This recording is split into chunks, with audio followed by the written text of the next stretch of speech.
ઉના તાલુકાના નાલિયા માંડવી નવા બંદર વિસ્તારમાંથી દરિયાઈ રેતી ભરીને આવતા ટ્રેક્ટરોને ઝડપી પાડતું તંત્ર।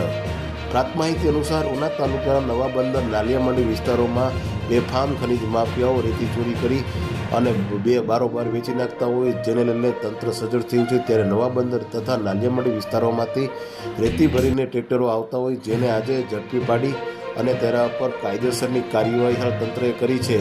જ્યારે ઉના તાલુકાના દરેક સમાચાર તથા લોકલ સમાચાર જોવા માટે અમારી ઉના ન્યૂઝ ચેનલને સબસ્ક્રાઈબ કરો। આપ જો આ વિડીયો કે પબ્લિક એપ પર જોતા હોય તો અમારી આઈડી ફોલો કરો અને ફેસબુક પર આ વિડીયો જોતા હોય તો અમારી આઈડી ફોલો કરો। ધંધાકીય જાહેરાત આપવા માટે અમારા સંપર્ક કરો। ધન્યવાદ। દરેક સમાચાર હવે આપના સુધી।